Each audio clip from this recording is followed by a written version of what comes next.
చేస్తున్నాను. అహర్నిశాలు శ్రమించి తెలుగుదేశం పార్టీ పుట్టినప్పటి నుంచి నేటి వరకు కూడా ఎవరుంటే వాళ్ళ తరపున బాధ్యత వహించి పార్టీని కాపాడుకొచ్చినటువంటి వాళ్ళు ముఖ్యమైనటువంటి పాత్ర పోషించినటువంటి వాడిని నేను.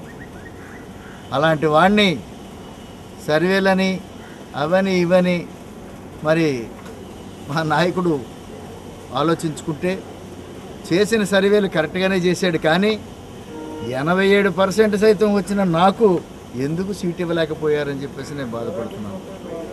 ఇంత స్వచ్ఛంగా పరిపాలన చేసేటటువంటి మీరు, అడ్మినిస్ట్రేషన్ చేసేటటువంటి మీరు, ఇంత మంచి పేరు అడ్మినిస్ట్రేటర్గా మంచి పేరు తెచ్చుకున్న మీరు ఒత్తిళ్ళకి ఎందుకు లొంగిపోతున్నారు?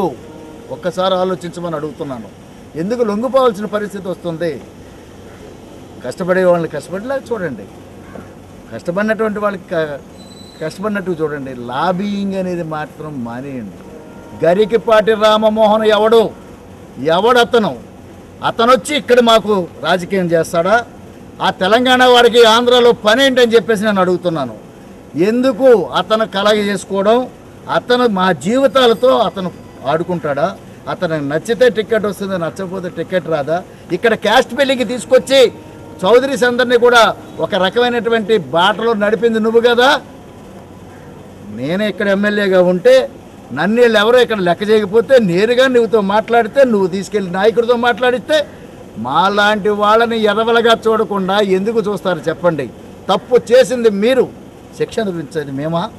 ఒక్కసారి ఆలోచించుకోండి. ఎవడు ఈ గరికపాటి రామ్మోహన్ ఎవడు? అతనికి సంబంధం ఏంటి? బాబు గారు మీరంటే ఎంతో గౌరవం నాకు. మీరు నాకు టికెట్ ఇవ్వకపోయినా ఇక్కడ నా మీద ఉన్న అభిమానం కొలిది ఇక్కడ టికెట్ పాడవుతుందనే ఉద్దేశంతో చెయ్యకూడని పని ఈ రోజున చేస్తున్నాను. స్వతంత్ర అభ్యర్థిగా వేసి ఈ టికెట్ గెలిపించుకుని మరలా మీ దగ్గరికి తీసుకొచ్చి మిమ్మల్ని సీఎం చేయడానికి నేను ఒక ఓటు నవ్వుతానన్న సంగతి దయచేసి మర్చిపోవద్దు చంద్రబాబు గారు. మీ తప్పు లేదు, కానీ లొంగిపోవడం అనేది తప్పు అని చెప్తున్నాను. ఆలోచించుకోండి దయచేసి. మీ ఒత్తిళ్ళకి లొంగొద్దు.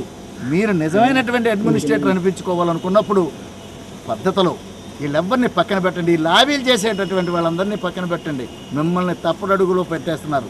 ఏముందండి, నాటి కృష్ణబాబు గారిని మోసం చేసిన లగాయతు నేటి వరకు కూడా ఈ సిండికేటే దీన్ని చేస్తుంది. ఆ సిండికేటే ఈ రోజున మరి సీసా అయితే మారింది, కానీ కొత్త సీసా మరి మురళీమోహన్ గారి దృష్టిలో వచ్చింది తప్ప వచ్చింది మట్టుకి పాత నీరే దాంట్లో పడింది.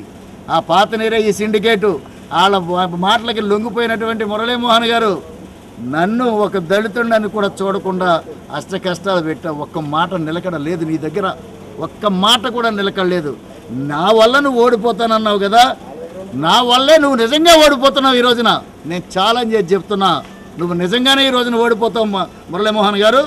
నన్ను ఇంత గొప్ప కష్టపడేవాడిని కూడా మీరు చూడకుండా అహర్నిశాలు శ్రమించేటటువంటి నాకు కళ్ళబొల్లి మాటలు చెప్పేటటువంటి ఒక పార్టీ ఆఫీస్ ఉందా నీకు? వాళ్ళ కుంపలకి పోయి ఇది చేసుకునే విధానం తప్ప నీకు ఎక్కడైనటువంటి నిర్దిష్టమైనటువంటి ఒక నిర్ణయాలు నీకు ఉన్నాయా అని చెప్పేసి నేను అడుగుతున్నా.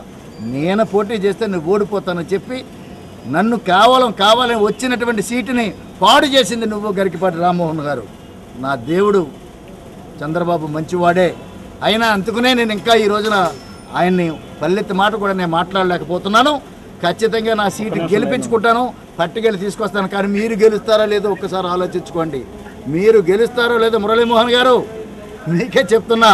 మీరు టీవీ చూస్తే మరి నా మొక్కబెట్టి చూసి మాట్లాడండి. మీకే చెప్తున్నా, నేను గెలుస్తాను, మీరు గెలుస్తారనే నమ్మకం మీలో ఉందా? రండి, ఈ పోటాపోటీలో చూసుకుందాం. తుమి తేల్చుకోవడానికి నేను సిద్ధంగా ఉన్నాను. ఇలాంటి అన్యాయం, నాలాంటి వాడికి చేసిన అన్యాయం మరొక్కడికి ఎవరికి కూడా మీరు చేయొద్దు. ఆ చేసే విధానం లేకుండానే ఈ గుణపాఠం చెప్పడానికి నేను ముందుకు వస్తున్నాను. దయచేసి ప్రజలారా అందరూ గుర్తుపట్టుకోండి, నేను పడ్డ కష్టం ఏంటో తెలుసు. మరి సమైక్యాంధ్ర గురించి ఏ రకమైనటువంటి మరి విధానాలు చేశానో, ఎంత కష్టపడ్డానో. నాలాంటి కష్టజీవికి ఇలాంటి ఇదా మీరు ఇచ్చినటువంటి వ్యక్తికి మరి అసలు మెంబర్షిప్ ఉందా? మెంబర్షిప్ ఉన్నటువంటి వాడికి ఎవరికైనా ఇచ్చారా? ఒక్కసారి ఆలోచించండి. మెంబర్షిప్ లేదు. అతను ఎక్కడి నుంచి వచ్చాడో లేదు, అతను నిజంగా క్రిస్టియనో కాదో తెలియదు. ఏమీ తెలియకుండానే మరి సర్వేలు చేసుకుంటారు, సర్వేలు చేసాం మరి ఫోన్ కాంట్రాక్ట్లో తీసుకున్నామని చెప్పారు. ఏ ఫోన్లో తక్కువ వచ్చిందా? గుండె మీద చెయ్యేసుకుని చెప్పండి, ఫోన్లో తక్కువ వచ్చినాయా? నాకు 100% నాకు మార్కులు ఎక్కువ వచ్చినాయి, అయినా సరే ఇవ్వలేకపోయారు. ఇచ్చేవాడికైనా ఆలోచించుకుని ఇచ్చారా? అతను మన తెలుగుదేశమా కాదా అని ఆలోచించారా? అతను బయట పార్టీకి చెందినటువంటి వాడిని తీసుకొచ్చి ఈ రోజున స్పాట్లో మీరు ఇచ్చారంటే ప్రజలను మీరు ఎంత మోసం చేస్తున్నారో ఒకసారి ఆలోచించుకోండి. ప్రజలు మోసపోవడానికి సిద్ధంగా లేరు. ప్రజలు నా సొంత మనుషుల్లా ఉన్నారు.